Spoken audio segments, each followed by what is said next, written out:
how'd you get into old cars? Like, where'd that passion come from? My very first car was an old vintage Volkswagen. Yeah. I was in FFA, Future Farmers of America. Yeah.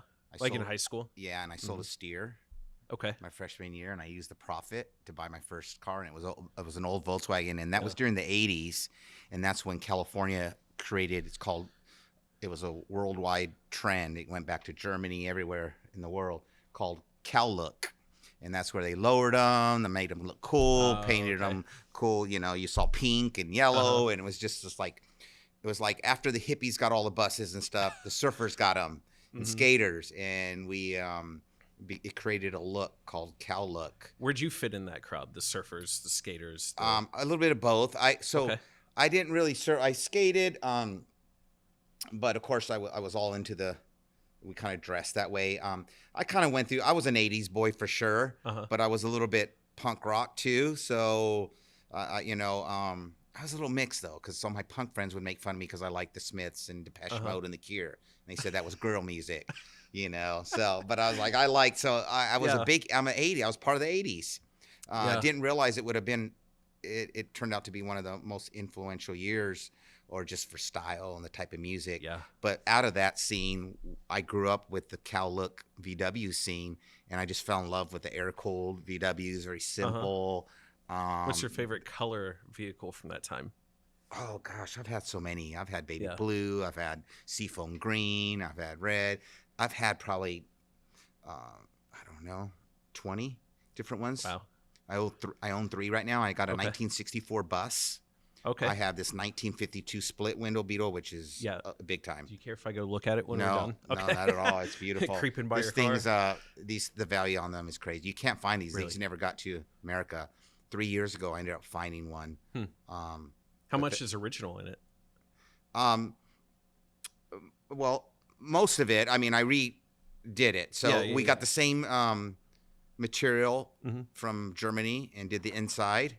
I'm like dumping water on myself. And then we got That's funny. Thank you. So I went back to the original color, but the body, everything, it's got Porsche, Fuchs on it, which is kind of a cow look thing, and we lowered them. Porsche wheels. Okay. One of the Porsche, Got it. from the 911s. I don't know that term. Right. Okay. They're called Fuchs. So updated engine, but it's got all original look, just kind of modern. We put disc brakes. It's still air-cooled engine. I just this one's like the cream of the crop. They're just hard to find. This is a collector's item. It's got that split window in the back, right? And is that what you were kicking around in the other day? Yeah, I think it was Sunday. You went for a drive through a tunnel or something. Through the bridge. I took that. The weather's been so nice, so I drive them when it's nice. I drive them to work. I love it. I love to jump in. I can put on some music, and it kind of takes me back to those high school years. Yeah, just something. The smell of them. It's my other passion is vintage Volkswagens. That's really cool. So I have my very first one was a fastback. I still have one. I'm it's not kind of a familiar with sedan. that. Okay. Yeah. I got some research to do. Yeah, there was so from like 19, I think. Well, they started before the war, and then all the war happened, and then the British took it over, and they started kind of getting them back again, like 49, but they didn't really get to America until like 53, 54. So these were brought over from military people to bring over. So that's how this one was in Austria. I've got the birth certificate for it, even the dealer's badge. It was Salzburg Porsche VW dealership, 1952. Wow. Yeah. That's wild. So this thing's like 71 years old, something. There's just something interesting about taking something that I only know from film and TV. Right.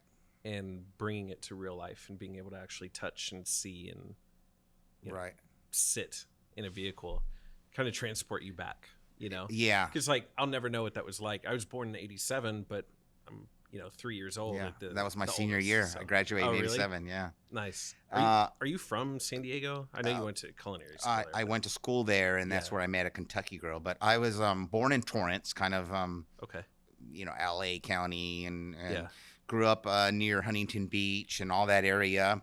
But we used to go up to the Central Valley, which is near the Sequoias. and all the big redwoods. We used to go there for vacation. We'd go to the lakes, go water skiing.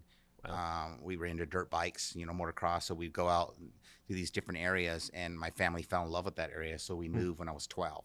So actually it was kind of maybe my most impressionable years were in the Central Valley.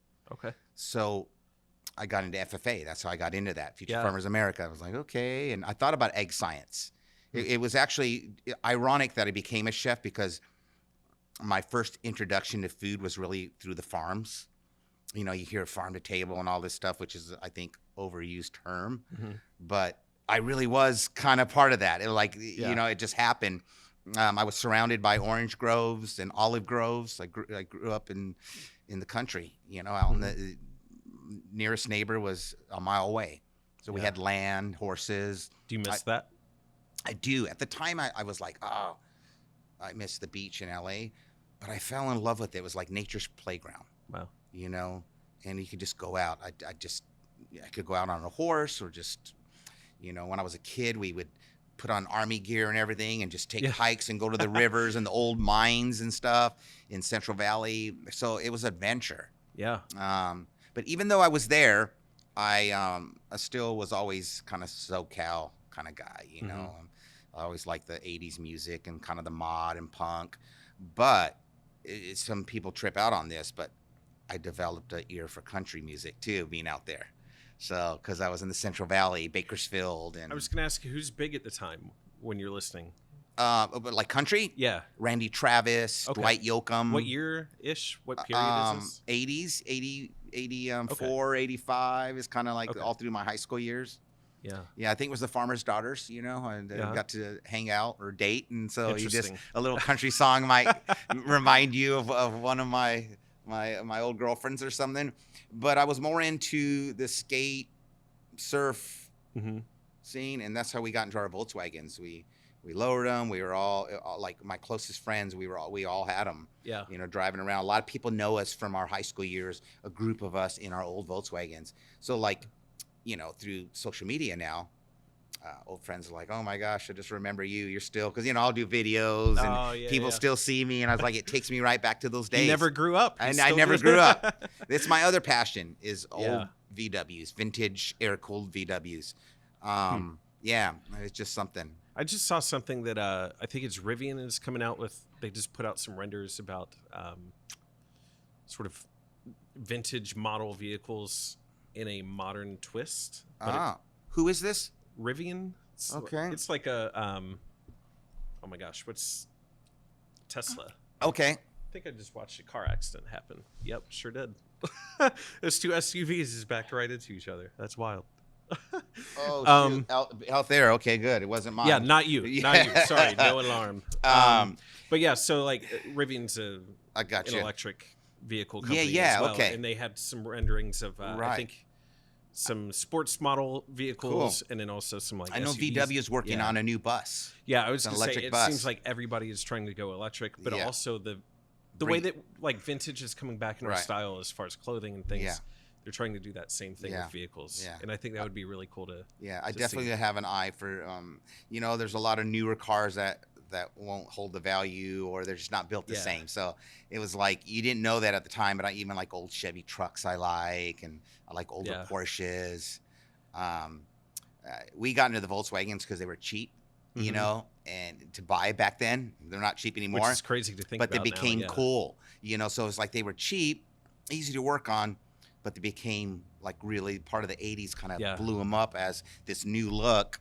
And so, I love the Porsches, but we call the VWs the poor man's Porsche. Yeah. So that's what we drive. Right. But they're not that way anymore. There's, I mean, like the split windows, it's just crazy. I think it's going to be in the buses. Yeah. I think it's going to be interesting though. Like this generation of people growing up now with electric vehicles are never going to know what that is like to take like a whole Saturday and like take your car apart and put something back together, or go for a country drive and you have that sound, that rumble. You're right, because they don't exist. Yeah, and using a stick and gears, the whole thing. And I mean, I think that's why I hold on to it, because you don't get that. Yeah. And unless people are part of it and understand, like, they have a certain smell. the VWs. It's something for me. I think it's the asbestos in the seats, right? Or the fuel coming inside the monoxide is good right, for you. Right. but it's like for me, I think being a chef, it's all about the senses. You know, when you cook food, you see it, you taste it, you smell it, you feel it, the textures. I get that with an old VW. There, I can smell. It has a certain smell on old VW. Yeah. You hear this little nice purr going down. You feel you feel everything. You're part of it. So, what's suspension like in that thing? Does it have anything on it? It does. I mean, it has shock. They have shocks. When you lower them, they're a little bit more bumpy, but they hug the road nice. The buses actually, I think, ride better being lowered a little bit because they were so high. But yeah, no, it's not bad. It's you feel the road. You're part of the car itself. I feel like when you get in, a little bit more intimate kind of experience. Yeah. So I had a few minutes ago, I was going to tell you an idea I had maybe for like another episode if you were down to ever do that. Yeah. I think it would be fun to like maybe sit in one of the cars, put up a couple GoPros to a comedians in cars kind of situation. I'd love to do and that. Just drive around. And I'll take you on a cruise. It'd be a lot of fun. You'll really feel it. You'll be like, wow. And they're so little. It was like, for me, it's perfect. But how do these German? Because they were such little cars. Yeah. But it served its purpose. It served its purpose. And get there. They were perfect for me. That's funny. Yeah. So how do you go from surfer kid in the 80s, a little bit of country, being an outdoors kid, all five senses are a big deal to you. How do you get into the kitchen? Where did that start? So good question.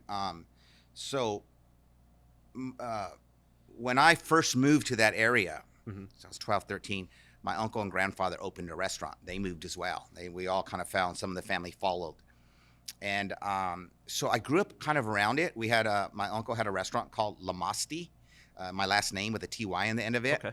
It was a very simple menu. Of course, Latin American flavors. It's crazy. I was looking at the menu a while back and the prices, I couldn't, I was like 82, 83. I'm like, oh my gosh. So I grew up around it and, and I thought it was cool. My uncle would know everybody's name. He would greet people and I was around there. So you were around it, but not in it? Not in it. I mean, I did wash dishes and I'd help bus. So I did. Yeah. In fact, what a 13-year-old could do, I guess. Yes. Yeah. And my parents wouldn't get home from work till 5. I used to get off school at like 2. So on the way, I would have like a long 30, 40-minute bus ride because we lived out in the country. Yeah. And so on the way to the lake was my uncle's restaurant. So I used to get dropped off there a lot. And I just hang out there because I had a cousin.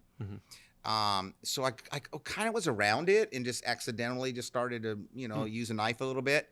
But I always thought it was cool, but I still didn't think anything about it. Didn't even know the word culinary, didn't know chef. You never heard chef in my uncle's restaurant. It was just a family. But I thought it was cool. And what were you, so if you're around with a knife and that sort of thing, like what kind of things were you doing? I was just helping peel potatoes and cut. So, but during high school, and then because of that experience, I could get a job. Once so I got a job in restaurants, and I just kind of was working. But even then, I didn't know. I even fried chicken at a little convenience store. Yeah. Who would know I would end up in Kentucky where fried chicken's kind of known, right? But this is in Central Valley. I was frying chicken and chicken liver. So I was always around, and I loved food. My family says I was like the Latino Mikey. Give it to Mikey. He eats everything. My mom thought I was nosy because my uncles would be over here, and all the kids would be happy with their peanut butter and jelly sandwich or whatever. And I wanted to go over there where they were cooking all this other stuff. And she's like, go with the kids. And I'm like, man, no, I want what's going on over here. And I would always try things. The flavor? Was it the look of the food being different? Just cooking on the fire. And sometimes it would be a whole hog being roasted. And, other kids would be like, ooh, I don't want that. I wanted what my uncles were eating and everything. Yeah. So I developed a palate at an early age. My mom was a great cook. So I think that all played into it. I loved food.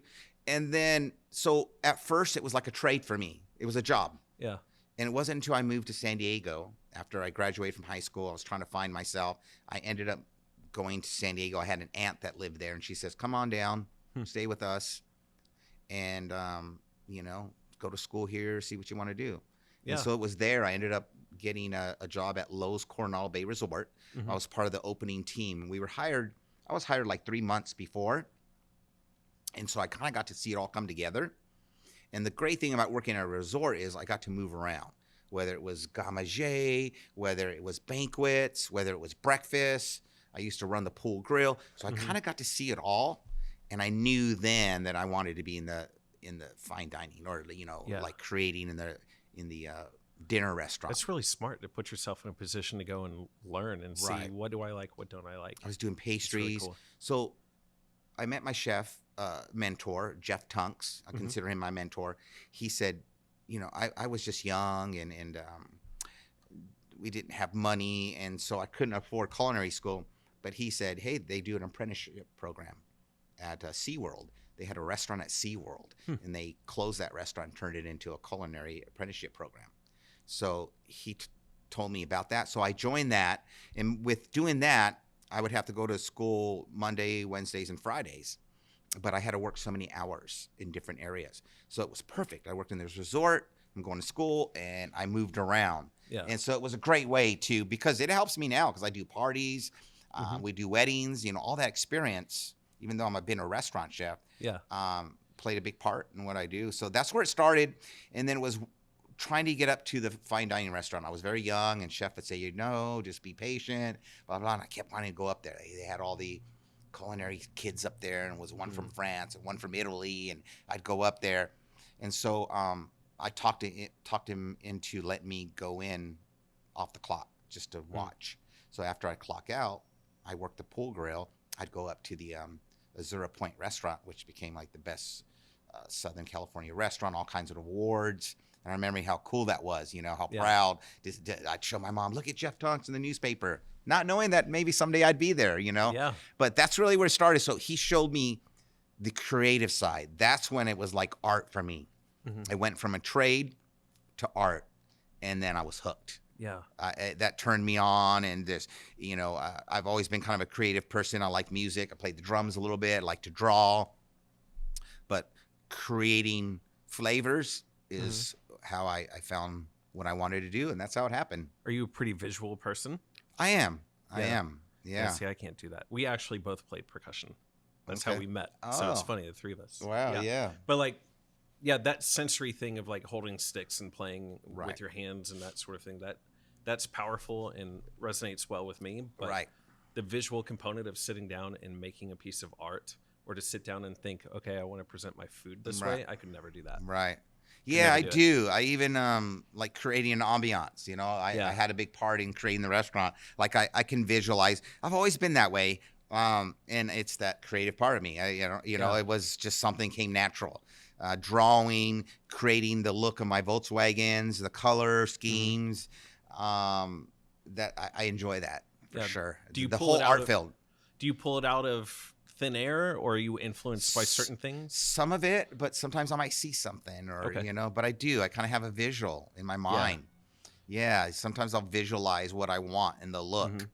You know, we recently just did our basement at my home, and I kind of did it all on my own. I knew what I wanted. Yeah, I wanted this lounge kind of looking, so I did dark brown walls and leather couches and kind of old wood, and just I knew what I wanted, and I created it. Now it's like one of my most favorite places to hang out. My wife and I hang out there and watch movies. We just did this like 3 months ago. That sounds like a fun project. It was. Did you actually do the reno yourself? No, I had help, but I did some. I can paint and things like that. When I first opened my restaurant, we bought, so I'm going on 25 years here, but when we first opened, we were very modest. Yeah. Very modest, small little place. Esquire magazine, we have a quote that we love, but they came back again and gave us a new quote. But it's a quote. It says, despite the modest appearance, Seviche has emerged as one of the best Latin restaurants in America. Wow. And it was a great way because it was very modest. We bought an old barn in Indiana. We kind of did the bar in this old barn wood and just kind of opened up, you know, very modestly. Yeah. But we got known for our food. You know, it was like the restrooms were over there. We didn't have a lot of space. People were waiting in line, but our food is what got us known. How do you I have so many questions, but this one in particular, I think I've asked of anybody that's owned a restaurant on this show, is especially in Lexington, it seems like there's always something new that opens and 3 months later it's closed. Right. So it's hard to get excited about something opening because of the pretty strong likelihood it's not going to be there. It's a tough business. Yeah. So 8 out of 10 restaurants close in the first 2 years. Yeah, it's crazy. Yeah. So how do you go and open something that's modest, that, you're talking about the bathroom being over here, and it's a little, all over the place maybe, but the food is fantastic. How do you get butts in the seats? Because you don't know the food's fantastic until you eat it. Right. And you got to get past the visual component that you're describing as maybe a little not where you wanted it to be. Right. So how do you bring people in? How do you know what I mean? So I moved here in 94. Mm-hmm. I opened the restaurant in 2000. But those first 6 years, I worked at some of the top restaurants as sous chef. And I started to do specials, and then I got hired to run a restaurant called Timothy's, and then also ran a restaurant called Picasso. And it was really there where I started to build my reputation, not knowing I was just doing what I was doing, but then people grabbed onto it. And I think it was the right time for me. I'm coming from California. I had some flavors that were my own, but also got to see maybe they were ahead a little bit. So when I came to Louisville, it's kind of being like a big fish in a small pond, so to speak. Yeah. So it was just the right timing. I started to get recognized. Bring that reputation with you. Right. Yeah. And introducing new style cooking. And then the critics just started raving. So I was like, man, this is awesome. I need to open my own restaurant. Because I felt like an artist with one arm. I can only do a little bit. But when you're the chef of someone else's restaurant, they have all these things on the menu that's theirs. And I wanted to change, but I couldn't. I could only do specials. So I was limited, but the critics were coming in and seeing what I was doing. Timothy's restaurant, Susan Riegler, who is a regular here still to this day. Shoot, that's since 94. Well, this was probably around 96 when I was the chef of Timothy's.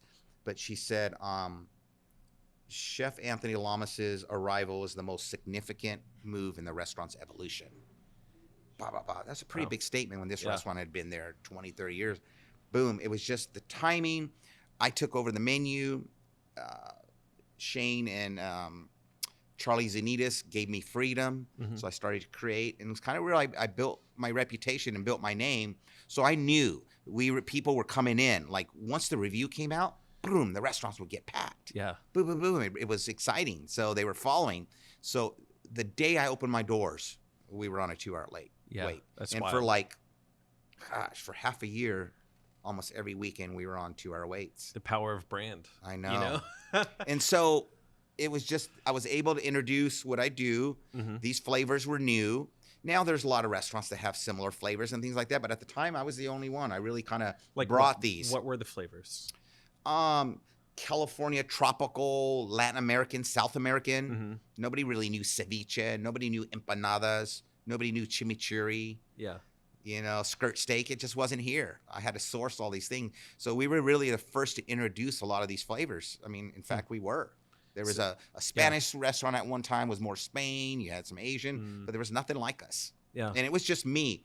I like to describe my food now as the food is inspired by heritage, but sourced by a locality. So I use the things that are around me. So now you're going to see grits on the menu. You're going to see country ham. Yeah. And there's this brown water they call bourbon. It's whiskey, that stuff. Heard of it. Yeah.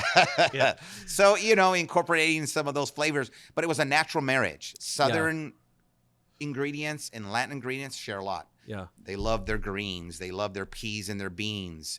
They love corn. We make corn tortillas. You make cornbread. Well, not you, but the South makes cornbread. I do. Okay. Jiffy's in a box. We make corn tortillas. Hominy is made to make pozole. Hominy is used to make grits. So we share a lot of the same ingredients.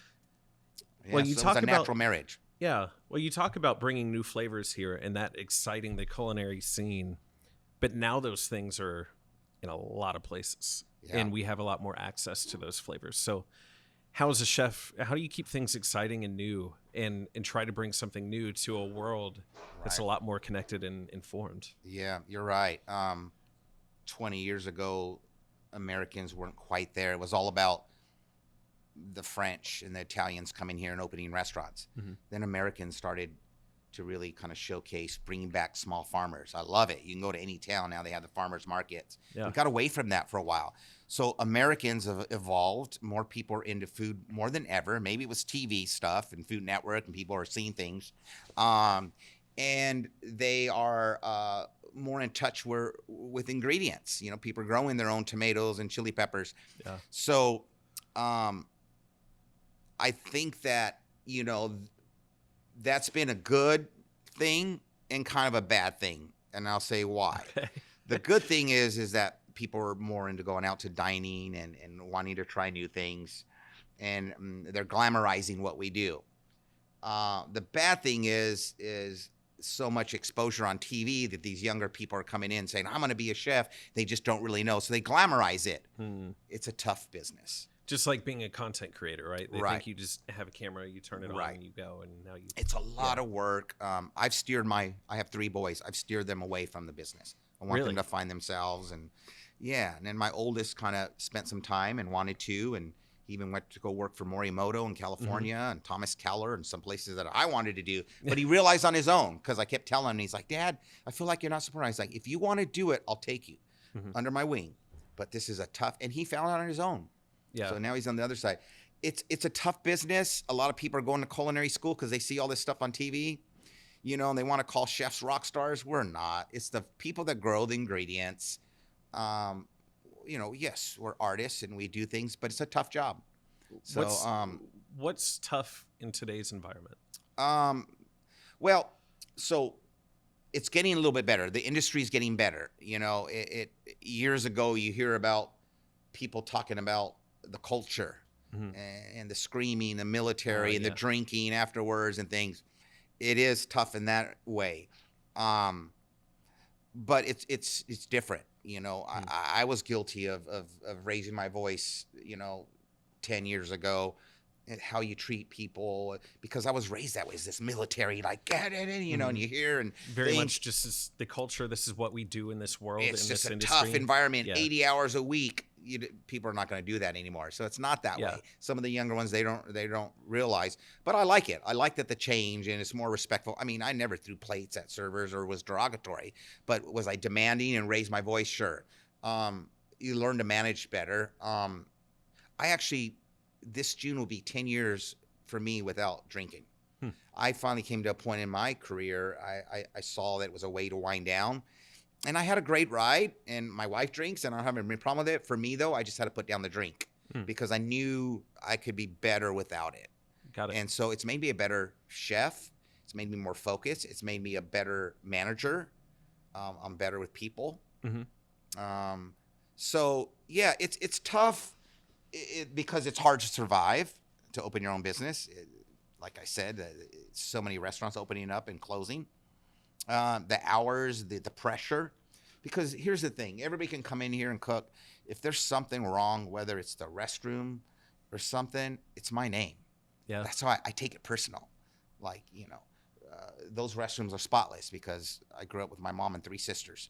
You know, I'm very clean and you know, it has to be that. I want my kitchen clean. Yeah. But if something's not right, I take it personal.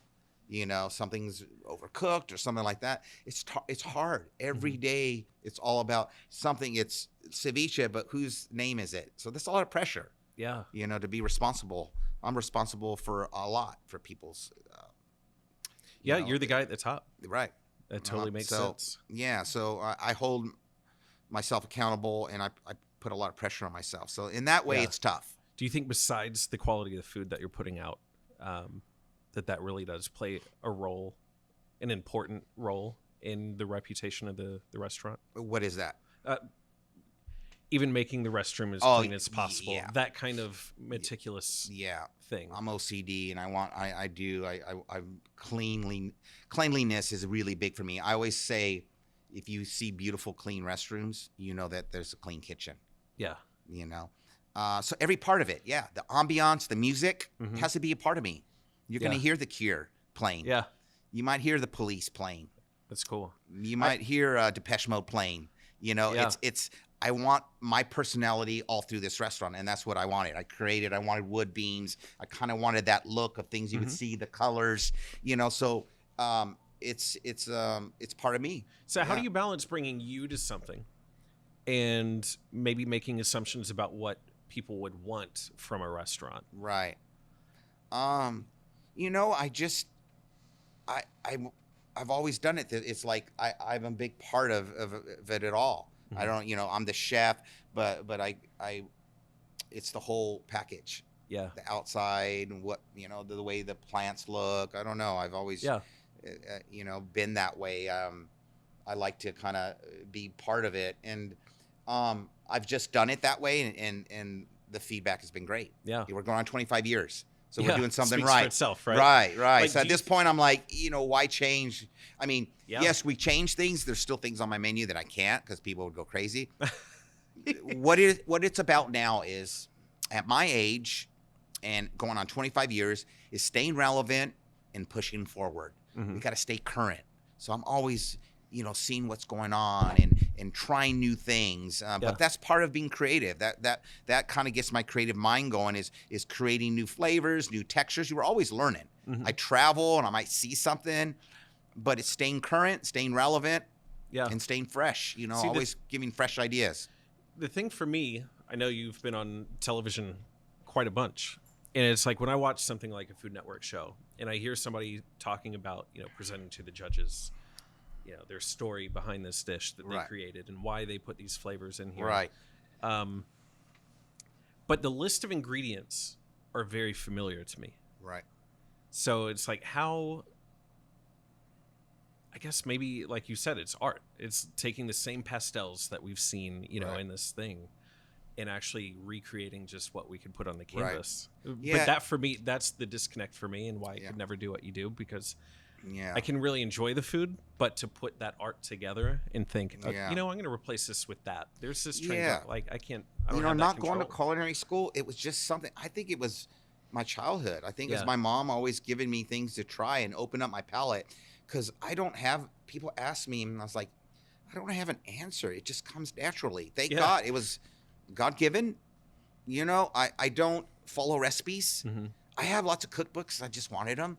You know, I might open them up and look at pictures, but I don't read recipes. I should read more, but I don't. It's this. Yeah. I can close my eyes and eat something, and I was like, oh my God. And I can imagine, and I've just always been able to make combinations that work. Because the biggest thing I think sometimes younger chefs is they're doing too much. They're adding this and that, and you're trying to do too much. It's like, but does it taste good? Right. It's like confusion. You know, I hate the word fusion.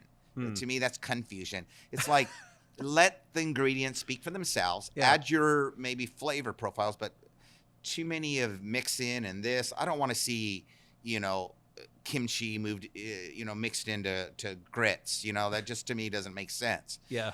You know, you just see don't sometimes understand. Right. You just don't get it. Right. I don't. So, I've been fortunate that my palate allows me. That's how I create my recipes. I'll make something, and if I do a soup, blah, blah, blah, I kind of taste. And then once I was like, this is amazing. And then I'll write down the recipe. I got to go back. Okay, what did I do? Okay, you know, and then retest it. Do you read that recipe? Well, I create it for my team. Okay. Yeah. So I'll read it, you know, then. Yeah. I have a cookbook called Southern Heat. I've never read it. That's funny. I've never read my own cookbook. It's been out for, 12 years. So you're in the kitchen, you're testing things out. You go, wow, yes, this is it. I'm writing down what I did. Yeah. Push it out. Never going to look at it again. Yeah. I'm a corporate chef for American Beverage Marketers, which is in New Albany, Indiana. And I'm constantly creating things for them. So that helps push my creative mind as well. I work with Real fruit syrups. And I also developed a line of Bloody Mary mixes for them. I helped develop a line. So I have my own little, it's called Chef Inspired, my name on it. Yeah. Actually, right I was here. Gonna say. So are we on camera? Yeah, we are. We are. Okay. Yeah. So I created that. And then these Reals, like guava, one of my favorites. They were created in mixology. And they started with a cocoa one, Coco Real. And it was behind my bar one day, and I saw the Real. I saw it come out of there, and I saw how smooth and consistent it was. and being Puerto Rican, I always remember Coco Lopez being around in a can, and you kind of take it out and it kind of just separated, but it tasted good. Mm-hmm. When I saw this coconut, I loved the way it was consistent and just all kind of emulsified beautifully. So I was like, oh my God, this stuff's beautiful. So I started taking it back there. It was an automatic, easy entry to dessert. So I was like, you know what? I'm going to make coconut cake. Instead of using the sugar, I'm using this coconut that's cooked down with pure cane sugar and coconut. I put it into my batter, put it into my frosting, and I made this incredible coconut cake. I was like, this is awesome. Then I was like, ooh, I'm going to make nak chom with it. Like of an Asian ginger and fish sauce and soy and sesame and coconut to make a dish. I started using it in culinary. Then the mango came, and I was like, mango habanero glaze with pork chops.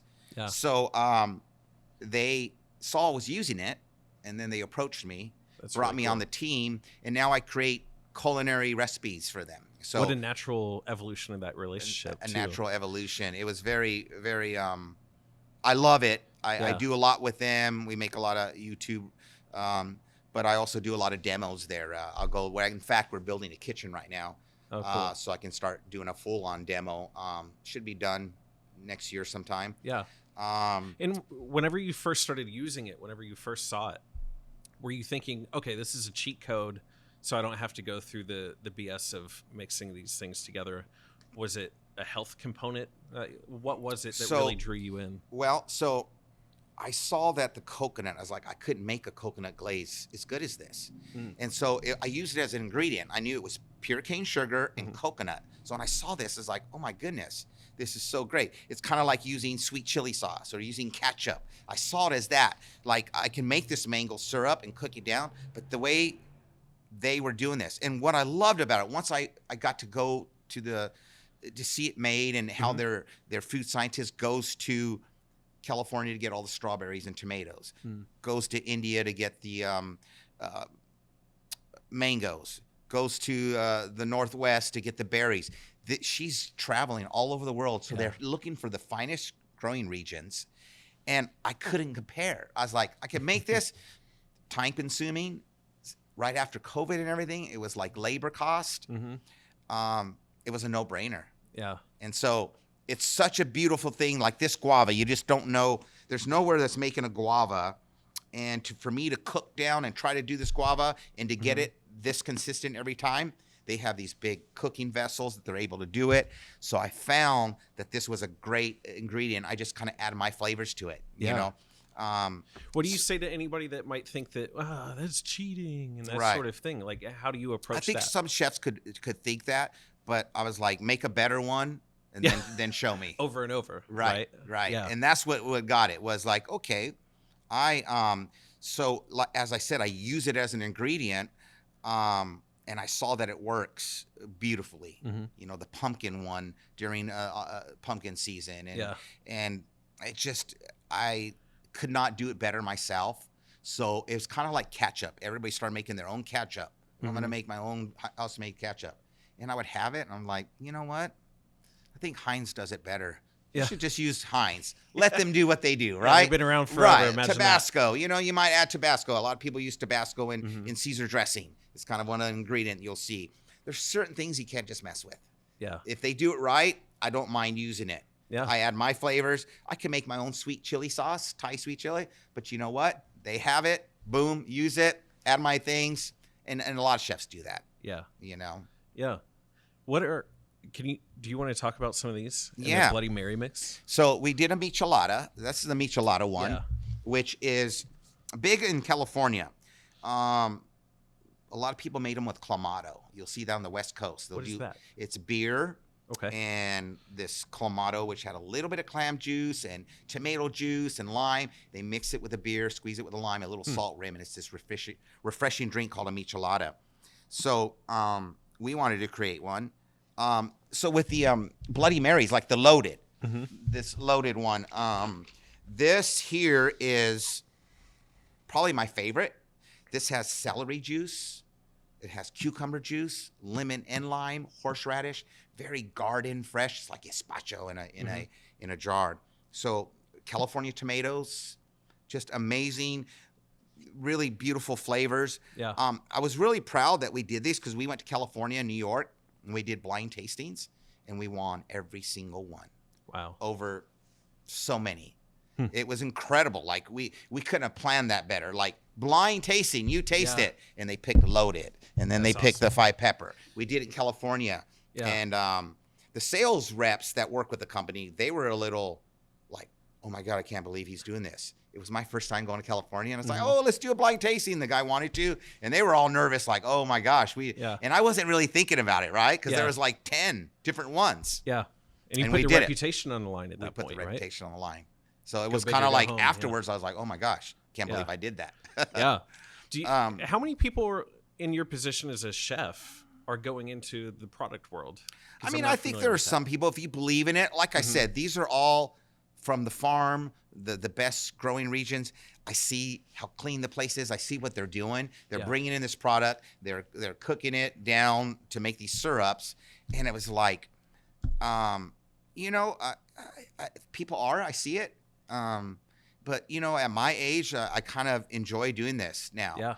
I'm here at the restaurant and I oversee my team and I'm here hands on, but then I can also kind of do this a little bit. Real entrepreneur. Right. That's really cool. So yeah, it was, it's for me, it was another paycheck as well. Yeah. But if I didn't believe in it, I wouldn't do it.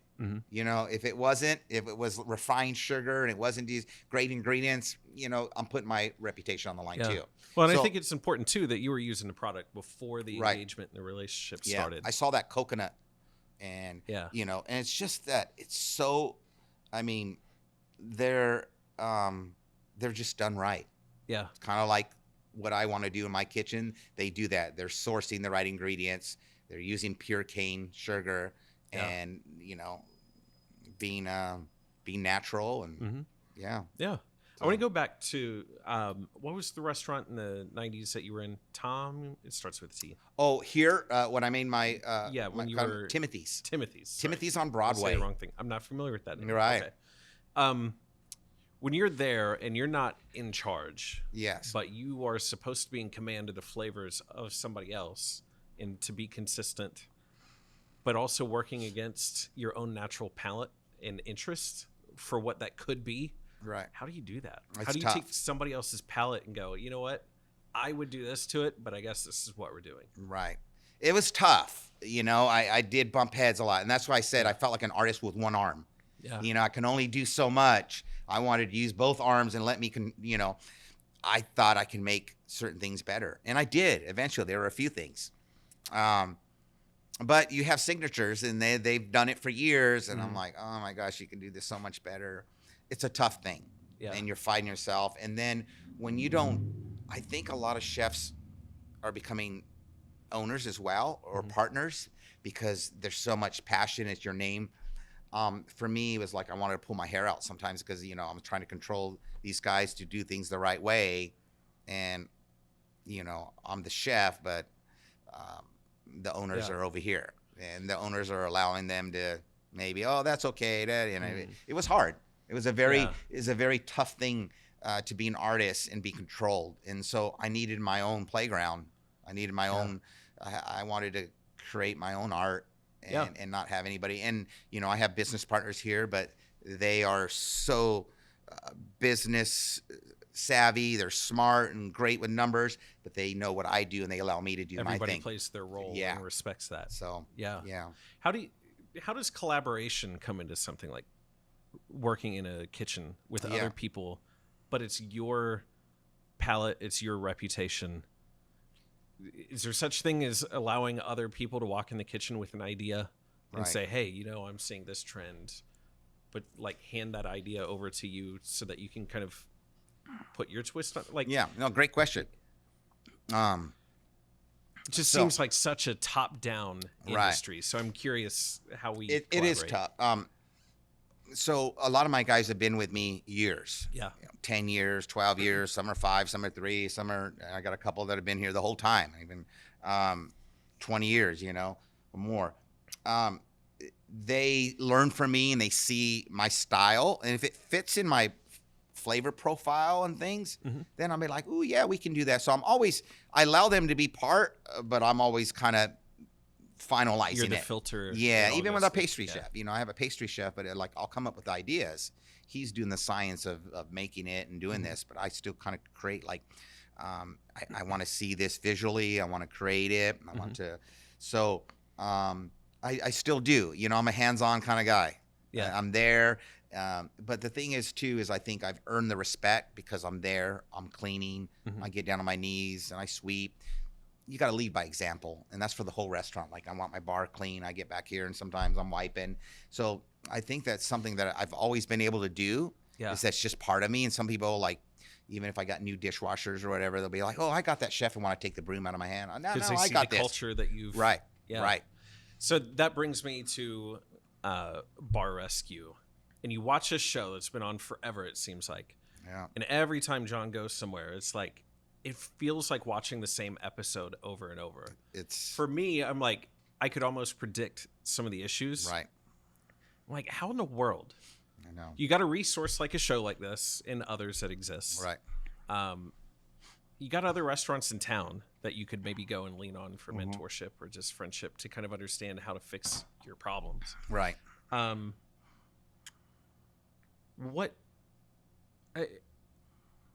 Maybe it's more of a statement than a question, but it still just baffles me that many years. What season did you guys just do? Well, you're still in it, I guess. Yeah. What are we like? Season like so 20 something, right? Am I crazy? Is it more? No, it's like I think it's been. I forget. I've been part for 10 years. Yeah. And it's only maybe 3-4 episodes a season, but I think it's like season 10, 11. But they're just long. That much? Yeah. Okay. All right. So 250 episodes. Maybe now. that's what I'm thinking. Yeah, it's like over 200. So one of the longest running shows. A lot of people think it's script. What is it? Season 9. Season 9 is what you're in now. Okay, cool. So, but like season 9 is like 40 episodes. Right. Yeah. That's why some have been 25. Yeah. So it's a lot. It's they just celebrated like I don't know, maybe a month ago. 250 episodes. So that's big wild. For a show. For Paramount, it's the biggest running show. A lot of people, the first thing they ask is to say, it's fake, it's scripted. No scripts. Yeah. It's all real. It's sad to see so many people get into this business. And it's mostly bars, but it's bars with restaurants. So they're like, they just think, oh, I'm going to have a bar with food. No, that's a restaurant. It's a bar restaurant. Yeah. You need to know health code. You need to know how to execute and inventory and everything. The thing that baffles me the most is how dirty these places are. Yeah. Just how they have no clue or no pride. So that's the hardest thing for me as a chef because I feel like it's an insult to my profession. Yeah. And that's what I'll tell them. I'm like, you guys are responsible for the public's health and safety. Yeah. You need to learn how to handle food and store food before you start selling food. It's always wild when you guys get on set.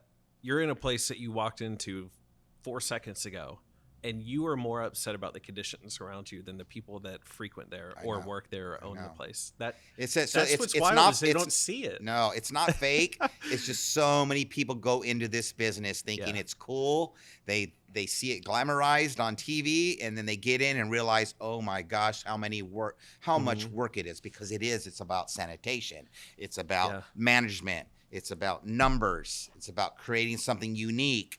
You see all these mistakes. So we go in there, and you got to be hard on them to wake them up, and then you kind of build them back up. But you have to let them know, this is serious. And you only got like 4 days or something. Yeah, we have like 5 days, 4 or 5 days. Shake them up and be like, listen. So they'll go out and look for places, and they'll put cameras in and start watching it and say, well, we're going to be coming in. You keep doing things that it's all real. Yeah. I think sometimes you see people, and I've seen online, or they say this is fake, it's scripted. It's not. We don't know what we're going to say. I don't read anything. Sometimes John will say, go in there, chef, go in the kitchen. So it's all spontaneous. I have to be ready. As long as I'm focusing on chef stuff, I feel pretty good. I'm not an actor. Yeah. I just go in there to help them. Again, I'm part of it. Good exposure. I get a paycheck. Yeah. And, I've been doing it for 10 years now. It's crazy. I did not think that it would last that. In fact, when they came to me, I turned it down because I was so busy, and I was getting ready to go to the Breeders' Cup to do an event with Bobby Flay, and it was in Los Alamitos in California. They did a Skype interview with me, but they said it just didn't come out great. They couldn't, and I was like, well, you know what? I don't have time to do this, so maybe it's not meant to be. And they're like, no, but we really like you. They wanted a Latin kind of my flavor profile. They use different chefs with different styles, right? Depending on the place. Even though I did an Irish place. I even did an Irish stew, and the Irish guy said it reminded him of his grandmother's Irish stew. I couldn't believe that. Wow. It's great. I do like Irish stew, and I make a good one because I live here in Louisville and a lot of Irish. So, were you uncomfortable in that episode? I wasn't. It didn't. It was an Irish guy married to a Puerto Rican girl, so I kind of did that. Right. But it was Irish food. But I knew that I make my own stew. I just put like Chipotle and Negro Modelo beer in it instead of Guinness. It's kind of my version because I love it. And I was like, I'm gonna make my version. And I made my version for them, but I used Guinness. He loved it, so it was cool to be out of my element.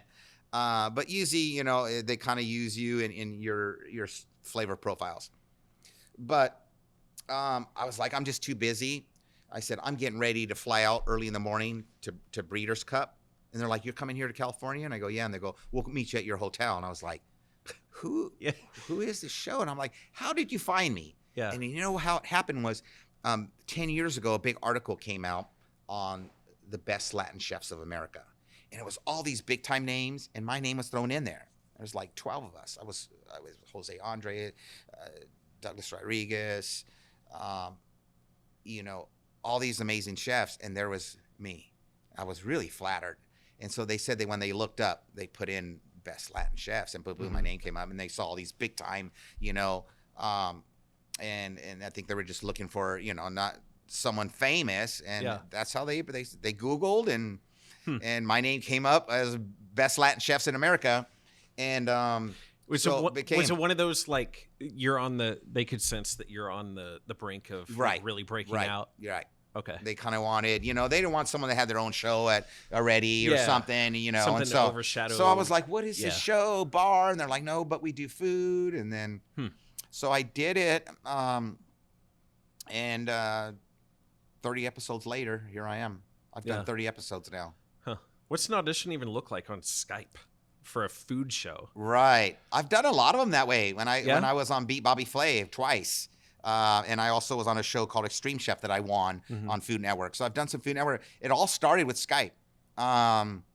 So yeah, is it just like, here's a scenario, what would you do? Yeah, they want to see your personality and just see you. They'll ask you to just dress like you dress. Normally no chef coat. Then we want to see your style, who you are, your haircut, whatever. Yeah. Does he shave? Does he have a beard? I don't know what they're looking for. Yeah. But it was more of like, but then they ask questions, like, hey, when I did Extreme Chef, that was putting you in extreme situations. They're like, can you ride a horse? Yeah, I grew up in Central Valley. I can ride a horse. Because one of the episodes, they're going to have to ride a horse to a farm, grab their ingredients, throw them on the back of the horse, ride it back, and go cook a dinner. I was all excited for that. Mine was in the middle of L.A., going up 23 flights of stairs and cooking a wedding on the top of a rooftop. First, we had to take a shopping cart and go to a 99-cent store to get all our ingredients. So crazy. Wow. Okay. So I was wanting the horse one. Yeah. I didn't get that one. Can you swim? Well, we did have to swim. I had to jump in a pool to get to the other side to get my ingredients. Oh, my God. I ended up winning the show, won $10,000. So I was glad I did it afterwards, but in the middle of it, I was like, what did I get myself into? Yeah. I was kind of like, oh, my gosh. And that was 3 days of filming. How how far into the audition process does food actually even come in? Because you just described personality and look and like character building. Right. So we had to send some pictures of our food. Okay. So Bobby Flay, we had to send recipes and some pictures. So are they in the test kitchen actually making it to be like, Anthony's stuff sucks, bro? Right. Whoa. No, they do. Okay. Yeah, and then Bobby will look at the recipe and see what the dish is. So if you win and get to battle Bobby, which I got to twice, I was the winning contender, you battle some chefs, and then each chef has their dish that they're going to bring out. But Bobby already kind of knows because he has to be prepared. Yeah. Either I'm going to make this dish or I'm going to make that dish, depending on what chef wins. And so, they want to see your recipe. They want to see pictures. They want to make sure it's good, And what's the recipe, pun intended, I guess, for success in those kind of auditions? Well, be yourself. Yeah, they wanted you to do your signature dish or signature dishes. What'd you do for the time? So the first one I did shrimp and grits. Okay. Because I'm from Kentucky and I want to show my Latin flavors. Yeah. So I did like chipotle smoked cheddar grits. I'm from South Carolina and Charleston grits and all that stuff. Yeah. And then I did like a bourbon kind of sauce. And then the second one I did like a kind of my version of a Brazilian seafood stew. It's like coconut milk. Wow. And chilies and lime and seafood called moqueca. So yeah, they want something that's kind of different. So I think each episode they kind of yeah. What's when you're on Beat Bobby Flay, for example, what is it about that kind of dynamic? I mean, there's an audience there. There's television. The cameras are on. Bobby's there with a big reputation. Right. What's that just feel like being in a much different vibe? It is. And I did that, a while back. Gosh, it's been like 10 years since I've done that too. Because I did both episodes where I used bourbon and stuff, and then the other. So I think the first time the pressure is to get past the chefs. That's all I want. I don't want to go on and get kicked off in the first 3 minutes. So that's the pressure I put on myself. And I don't know how I would have reacted. I'm glad I didn't. Yeah. It's like I need to get to Bobby Flay. And so that was the most important thing, is that I want to finish this episode and get to, and I got to know Bobby, and he's been here and we've done some events. But that was my thing. I was like, if I have to lose, I only want to lose to someone like Bobby Flay or someone that's on it. And I didn't want to lose to another chef. So even like the first time when I got past the chef, they did another episode where they brought back a bunch of winning chefs and we had to battle each other again.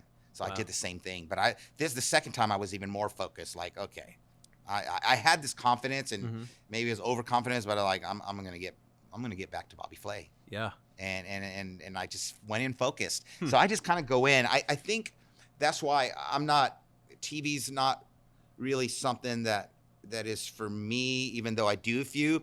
But what I do is I'm being myself. Yeah. Chef Anthony Lamas, going in there, helping turn around these kitchens as an expert.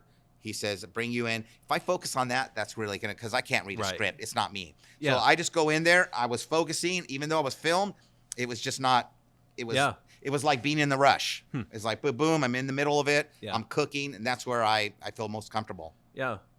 I'm curious,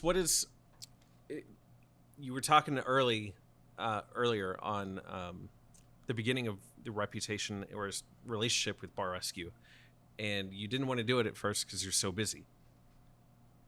Obviously, there was a business decision that was made here of where you're going to put your time. Right.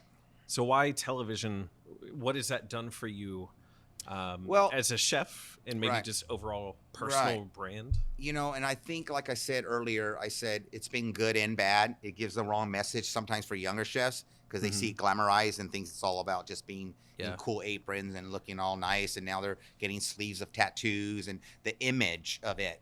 But at the end of the day, it's like, can you peel 20 potatoes in 5 minutes, 10 minutes, like all the work and cutting peppers. The actual work. The young kids, I want to go to culinary school. I want to be on Top Chef, or I want to be on this. I started before it was cool to be a chef. Yeah. Back then it wasn't really cool. No parents wanted you to go to the kitchen. You saw the guy in the white T-shirt with the cigarettes rolled up in his sleeve, flipping burgers, right? I just kind of, for me, it was a trade. I just did it. And then when I saw the art in it, I was like, I like this. I can use my creative mind. So I kind of did it. Now, when TV kind of started to happen and I started getting phone calls like, hey, you want to be part of this? I passed a lot. I was like, I don't know if I want to do that. I'm not going to share any of the ones that you were like, I passed on Chopped. I just thought the chefs were, they had, no offense, but they had a country club chef and they had a hospital chef. And I'm like, you're going to put yourself out there. Yeah. And then what if you lose? Like, yeah. I'm that's kind of my mind, is like, I don't want to lose on TV. Yeah. And knock on wood, I haven't. Just Bobby Flay is only one. Yeah. He's had one chef. I said, I've never been beaten on. And even here in locally, I've just been very fortunate. I kind of have an undefeated streak of doing competitions. But I think what it was like, what makes sense? Like, okay, this could be good exposure. Yeah. And that's what I thought. Like, could this bring business? And then I saw that it did. Bar Rescue, it was kind of like, I had to really kind of look into it and think about it. Because we fly out and we're there for a week. I'm away from the restaurant. So I was like, okay, financial gain, exposure. Can this bring people? And I thought, my part is I kind of get to be the good guy. I kind of get to teach these guys and help them succeed. Right. So I kind of enjoy that. Like, I go in there and I'm doing something good. Yes, we got to be like, man, what the F is going on here, you guys? This place is a disaster. Like, what are we doing? Yeah, you're going to get people sick. Like, what the heck are you doing? But then show them. So I enjoy that. I think as a chef, you're a teacher as well. I got to teach my guys and I got to inspire them. So I kind of treat it that way. Like, okay, I'm going to take you guys under my wing. And then John Taffer, he's kind of the one that's hard and everything, but he's bringing us in. He feels confident about us. He says great things about us. And so I was like, I get to be the good guy. So at this point, I'm kind of just been riding my wave on that. I'm not sure I'll do any more TV at my age. I'm kind of like that. But when I did this, I didn't know it would be a 10-year run and still going. So would you continue the Bar Rescue part? Yeah. So here's the thing with Bar Rescue is like, gosh, I didn't know, it'll be a year, one season. Yeah. I can never quit anything. I'm not a quitter. Yeah. I don't want to just say I'm finished. And I said, I'm just going to ride the wave.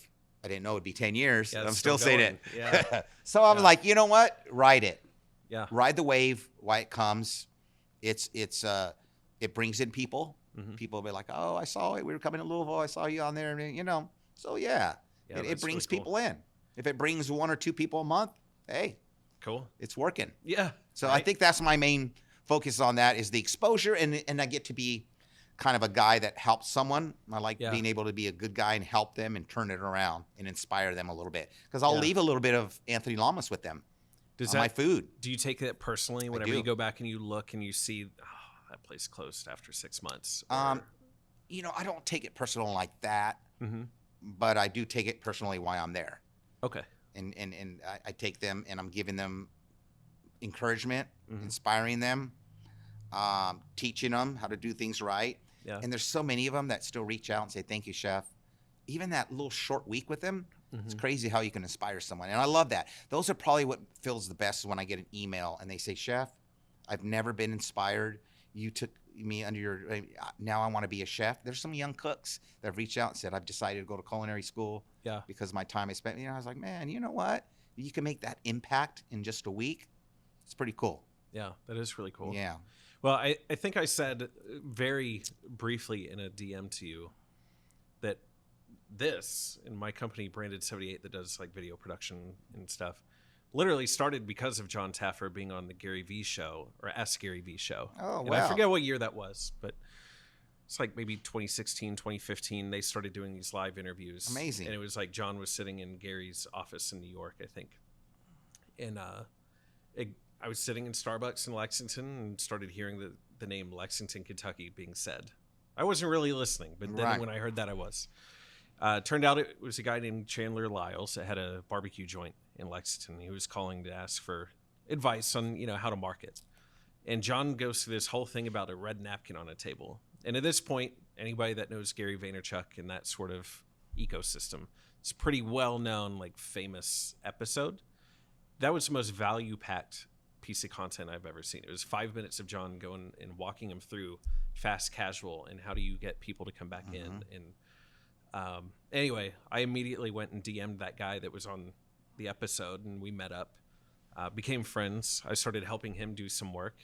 He knew a couple other guys in town that needed help with like our services, put us in the room. The three of us joined forces and started this company. And that's just where it started, which is, it's just kind of a full circle-ish kind of thing, which is kind of fun. John, he comes across, some people think he's mean, and just has to like instill this to him, and it's part of the TV, what people want. Yeah. We did a bunch during COVID where we just kind of came in there and helped them, and we weren't like giving them a hard time. We're more like, okay, let's help you recover. Yeah. And everybody's like, well, we want the old John Tavern. We want that, wake him up. But he's very smart, man. I mean, he's brilliant. He knows the business inside out. I'm sometimes amazed. Like, I'll sit there with him. He'll share knowledge with me, or even just to hear him talk about it. So I'm like, wow, that's really, so yeah, he really, he's proven himself. Yeah. I think it's funny to read comments. You go in, because he's like, I don't know if it's him or an assistant, somebody's live tweeting almost every episode when it comes out. Yeah. And it's just funny to see the comments from people where they're like, "Oh, John, you've been doing this so long, you don't know what you're doing in a 2024 world," and it's like, it's comical, you know. Yeah, I mean, obviously he's an entrepreneur at heart. Like, he came up with NFL Sunday Ticket, right? I'm not sure. That was part of the whole. Was that part of the DirecTV? Yeah, I'm pretty sure that was his concept. Okay. It's yeah, like, no, he's really smart. Strange, yeah. Funny. He has bourbon now. Yeah. He has his own taverns. Yeah. He does know. He knows what he's doing. So he's been very successful. Not too many shows last this long. Yeah. It's like the #1 running show on the network. Yeah, it's wild. So not too many shows go 250 episodes. Yeah. So, I mean, speaks for itself. You're always going to have people, and that's in everything you do. Yeah. Nowadays with social media, everybody's going to have their opinions, and it amazes me how many people think it's scripted and fake. There's nothing fake about it. Yeah. It's 100% real. They probably see like moving cameras and things of that nature, but it's like these things are robotic. You can just they have to. Yeah. It's crazy. They have to.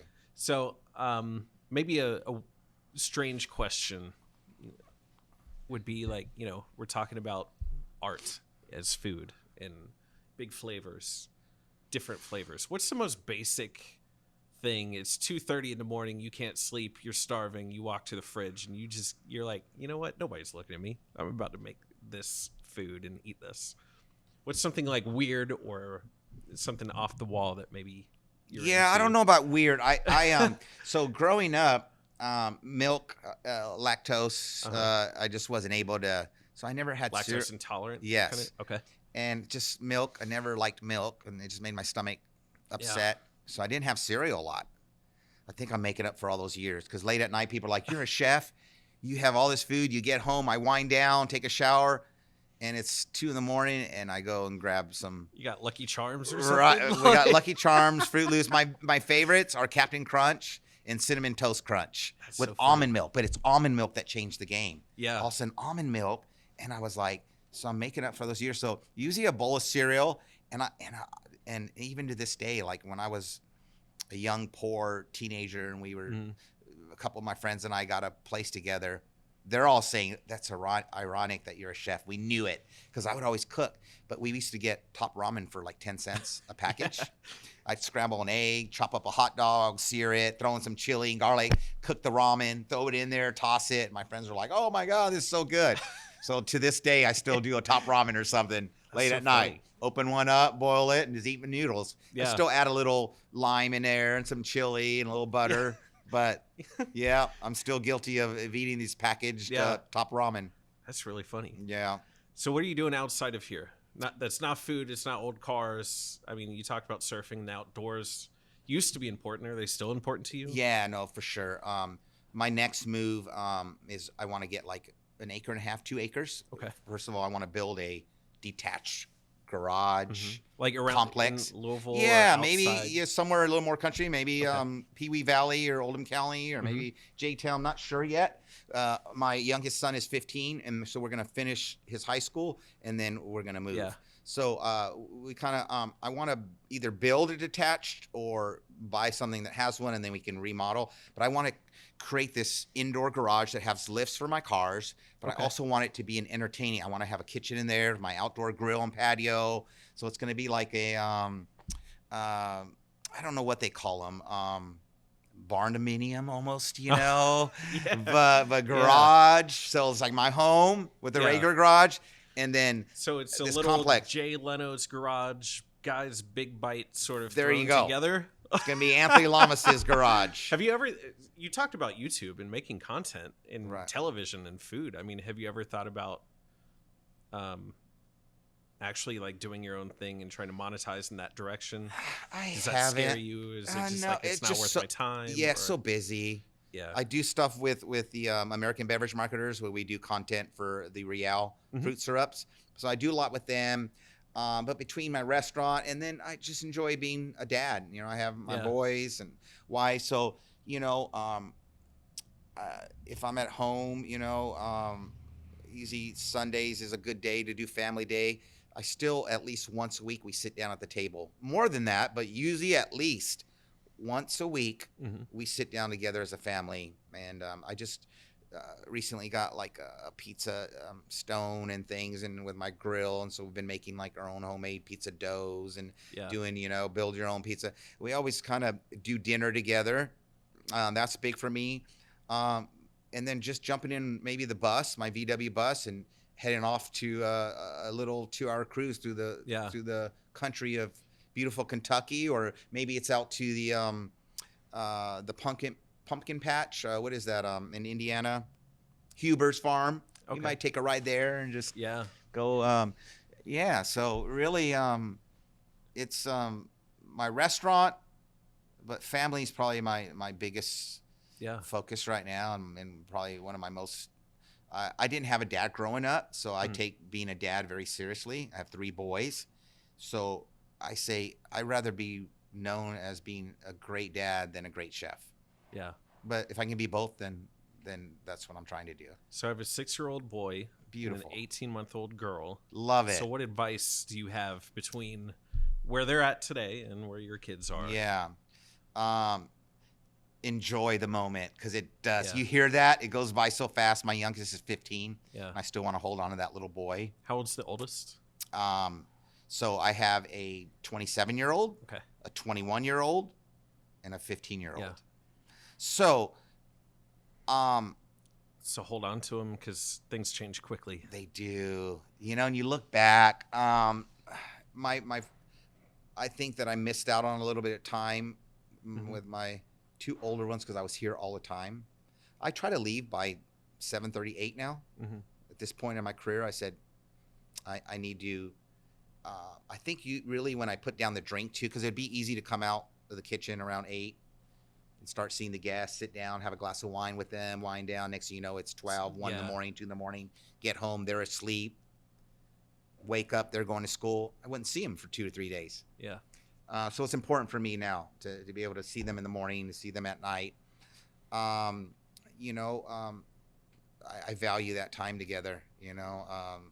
So I wanted a daughter. I had 3 sisters growing up. So maybe God said, you had 3 sisters, younger sisters. You're going to get all boys. You got that experience. Right. Yeah. But I did. So that's awesome. You have your boy and your girl. Yeah. We have kids that come in here, and I love kids. It's probably, and everybody knows me for that. All my servers know, all the customers. I've watched kids grow up in here. There's kids that are 25 years old. Yeah. They came in here when they were 1. Here's babies. And I know them all. And they still, it's cute because they were coming in here with their parents at 2 or 3 years old and trying little berries and little quesadilla. And now they're 20 and coming on their own. Yeah. You know, or their birthdays, they still come here. You know, we have a few people that have done their birthday every year here, and they're kids. Yeah. They're always like, where do you want to go for your birthday? I want to go to Seviche. And the parents are like, oh gosh, let me check my checkbook. Dang, why couldn't we go over here? You know, it's like they make the joke. I'm like, they're like, I go, well, you introduced them to it. Yeah, they still want the skirt steak. That's so funny. Yeah. Well, they're choosing this, you know, 10 years old, and they want to go to Seviche. Yeah. That's really cool. Yeah. So I enjoy that part, like being a chef, but I have this connection with kids. I was the first grandchild too. And there's like 50 of us. Wow. I was born in 68. Yeah. I was the very first grandchild, and they came. And so I was always kind of the big brother to them all. Yeah. That's really Maybe cool. that had something to do with it. Yeah. Well, and you're talking about birthdays, and obviously you were talking earlier about Jack Harlow having his here. I'm curious, where did that... Today's his birthday. Yeah. And they're doing something this weekend, I guess you said? Yeah. We're going to... We host his party, so I'll cook a dinner for about 30 friends of his and himself. He's going to have the back room, and I'll cook dinner. We've been doing it. The last 3 album releases, he's done his celebration here. The days. We kind of met before he was really big here and regionally, but he hadn't blown up. What's it been, like 18 months maybe, that he's like really been on everybody's big right. radar? I mean, it seems like it happened fast too. It did. You know, I think it was like 5 years ago he came in to have dinner, and he came in on a, you know, he came in to have dinner on a date, and I was telling my son, the 21-year-old, hey, Jack Harlow's coming. He's like, Dad, I'm a big Jack Harlow fan. So I was like, okay, he's this local guy. And then COVID hit. And it was during COVID that he spent a lot of time and came out with What's Poppin', and boom, during COVID kind of was a blessing in disguise for him. But we kind of met, and then he did a little party. He was doing a local party, and we let him have the place. And I always treated him like the same. Yeah. I treated him like he was worldwide fame, like he is now.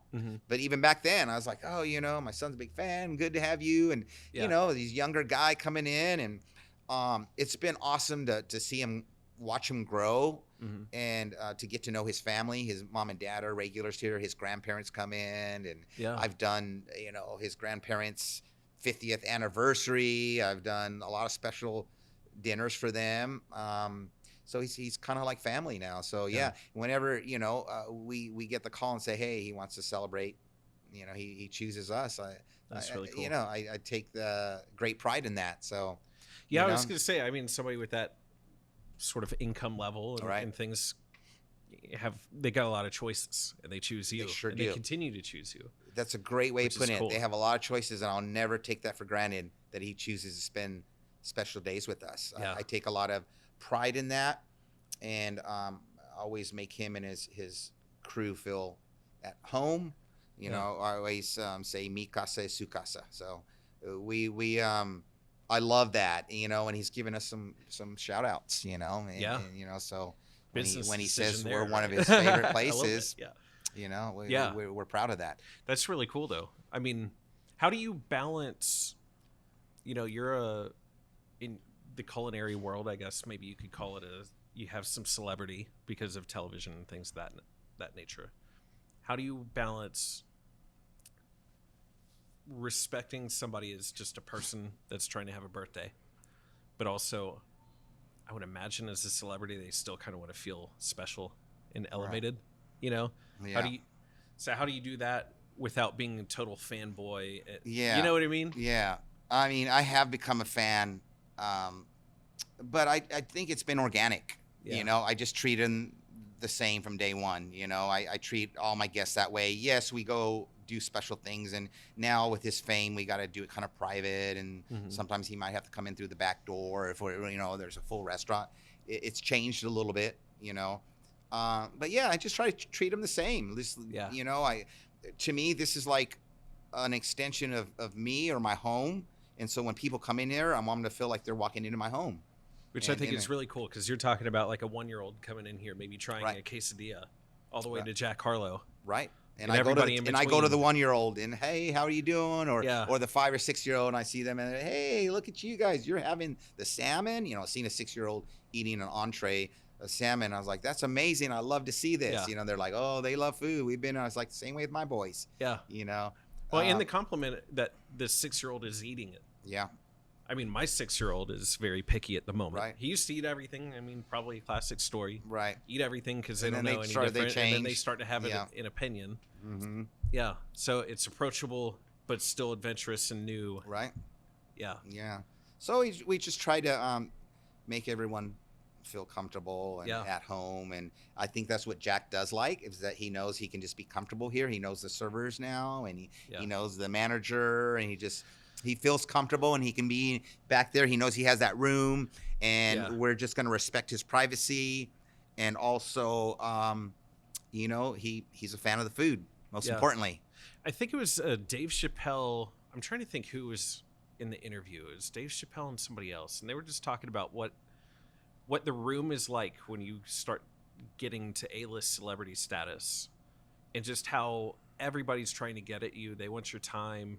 And how trust is something that you really hold dear, you know? So yeah, I mean, I guess what you're talking about is okay. In this world where everybody wants my attention, I know Anthony. I know his people are really cool. I know great food, great spot. Right. They treat me well. Right. I can trust that. Right. I'm going there. Yeah. So his mom says that I changed him. He said when he first come in, you started, and like one day he's like, he came on a date, and I said, "You want me to just cook for you?"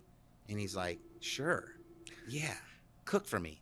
So I just sent out things. He's like, "I never really had a scallop, but this is delicious. Oh, I never really had tuna." Now he's eating raw tuna. Now he's eating it. And his mom's like, "You changed him." And he said, "I told him it was important because the bigger he gets, these people are going to be taking him out to restaurants and, management and this and that." And he says he's going to have to be traveling around the world, going to restaurants. And so to this day, he still has me cook for him. He doesn't want menus. So I tell him it's just the Jack Harlow ride. He's taking a ride through the, and so like I bring in things, and he has it for the whole table. Yeah, everybody. There'll be a couple people say, "Oh, I don't do seafood, or I don't do that," so then I work around it. But he's like, "Just cook, send out things." Is it just what you're feeling at the moment? Yeah, what we have, ingredients and things like that. I got some fresh red snappers coming in, so I thought I'd do some fish. Yeah, I was going to ask you, like, this weekend, what's your plan? Yeah. So I'll bring in some different things for him. But I really don't know until I get back there. I'll just kind of like doom, But that's really cool. Yeah, I try to do a little bit of everything. Yeah. There'll be maybe a couple cold dishes, a couple ceviches, maybe a tuna one or fresh fish. Then I'll do an empanada or maybe two of the different empanadas, and then I'll do a scallop, and then I'll do a snapper, but I do smaller portions. So, instead of a 8-ounce snapper, they might get half of it, because so they can try different things. Yeah. So I do a little mix. Yeah. Yeah. That's really cool. Yeah. I can ask, maybe we'll make this like the last question, because I could talk to you all day about this kind of stuff. And this might sound simplistic or like a strange question, but what advice do you have for actually like growing a palate and enjoying food in the way that's intended? Yeah, a lot of times, like I grew up in a house that's okay. We're going to McDonald's or something, So it's like that's comfort food at the right price. Right. Like it ticked the boxes it had to tick. Right. So I would love to learn even more of being, understanding nuance and really intention behind the food that's being assembled. Because sometimes I'll go to a place and I'm like, wow, I can't wait to eat here, and I eat it and I'm like, I didn't understand. Yeah. And I wish I did, because sometimes it's like, oh, the flavor just wasn't what I thought it was going to be, So what tips do you have for me? Well, I mean, I think in general, I said Americans are being more adventurous in trying things, and they're sourcing better ingredients on their own or demanding better ingredients. I think, looking back for me, in the 80s, it was a lot of canned foods and things like that. It's like, if you eat canned peas, you're going to be like, ugh. And then you try fresh English peas that are done right, blanched in butter. Yeah. Trying the fresh ingredients. Don't let memories of past things, you had asparagus, in a can, and it was mush. Yeah. Well, try one that's perfectly blanched, then grill with a little fire and some lemon zest and Parmesan cheese. And you're like, I do like asparagus, or I do like Brussels sprouts. Don't be afraid to try something that's fresh. Demand better ingredients. Frozen salmon is going to taste different than fresh salmon. Yeah. And a lot of people say, I don't like salmon. It's fishy. I turn people on to salmon. I did it with Jack. I did it with my business partners. I did it with my wife. We take this beautiful, sustainably raised salmon. We marinate it. Salmon is ocean flavor more than maybe other fish. We throw ginger and sesame and soy on it, kind of tames it down, or we might throw mustard and dill and garlic and lemon juice. Marinating it, adding flavors before it even gets cooked. Then you cook it right. Don't overcook it. Then it's dry. Yeah. Overcooking it brings out the ocean flavor. It should be nice and medium, even medium rare. So showing people properly cooked and fresh. Those are the things. So go out there and try to eat. Be open-minded, I guess. Being open-minded. Sometimes paying $2-3 more a plate at a restaurant because you're getting the better ingredients. Yeah. So don't always think is the value. It's like, they're those prices because they're bringing in things. As a reputable chef, or a place that has a reputation. But I think too, experiment, trial and error, try it at home, cook things, try things, go to the farmers markets, go to a great produce stand and grab some things and see what fresh is in season. When something's in season and fresh, there's no comparison. It's becoming a lot easier to go and do those kind of things and have a real appreciation for the fresh version. Right. But it's still sometimes a challenge to unlearn a palate that's just loaded with sodium and other junk. Right. And understand that a green bean should taste this way and not like what you described peas. Right. Yeah. Right. Yeah, and I think it's just out there and doing it. As far as flavors, that just develops. Some people say I don't like Indian spices, or I don't like Thai, or I don't like chilies. That's okay. Try and then you start to develop the palate. Yeah. I mean, like I said, Jack Harlow's mom says that I helped develop his palate. I was like, wow, I'm flattered by that. Yeah. But I've also have watched him kind of grow through the last 5 years of being a regular. It's like, because I gave him things, and it just like. Does that challenge you every time you go in? You're like, okay, now I have a list of things I've made him over the years. Yeah, but he does want some of the same, like he does want some stuff. Does he tell you that, or do you just know? He does, or he'll say, I want this, or like if I'm not here, he's been in, which was really cool. About a month ago, he came in and sat at the bar. It wasn't a real busy night. We have a little bit by himself. With another friend. Okay. And just sat right at the bar right there. I imagine he didn't come alone, but yeah. Yeah. Okay. And he's gotten so famous, but our clientele's a little bit older. We are a higher priced ticket price. So he's not on their radar, is that what you're saying? Right. So some people are like, well, who's this guy? Kind of like funny. If he went to maybe some of the younger hip places, they'd be like, So I think he feels comfortable with that. So he kind of came in and just sat at the bar, and there was a few people that knew. And they bought him a drink, and he bought them a drink. He ended up being here for like 3 hours, and then he told the bartender, hey, there's this fish that the chef does with this like rice and some sauce, and I knew exactly what he wanted. He wanted our toasted macadamia rice with our soy ginger butter and a piece of grouper at the time. So they call me and like, hey, he's talking about it. I was like, oh, it's just our everything we have in house on the thing. So, they sent me a text, my manager, and I was like, oh, he wants the soy ginger butter and macadamia rice. That's really cool. Yeah. Wow. And he likes that combination. So that's always been one thing. He likes I think he's not eating red meat right now, so maybe the skirt steak's not, but the rest of his crew just loves the skirt steak. They love our chicken empanadas. That's one of his favorites. My stomach is literally growling the more that we keep talking about this food right now, man. So, that's really cool. Yeah. Well, I really appreciate all your time, and I know you're super busy. My pleasure. You got a lot going on. So, and I know it's the Lexington Business Show, but we've been like branching out to Louisville and doing a lot more. So. Yeah. Thank you for having me. Yeah, of course. Yeah. And next time we'll do it in the back of a VW bus. Maybe in the bus. Yeah, that take would be a little cruise. Fun. Yeah. Yeah. Well, as far as Seviche goes, like what's next? What can we look forward to over the next few months? Or is it just like fly by the seat of your pants? I do. I'm just kind of at this point in my career. I'm happy with Seviche because I'm busy being a corporate chef for American Beverage Marketers, doing a little bit with Bar Rescue.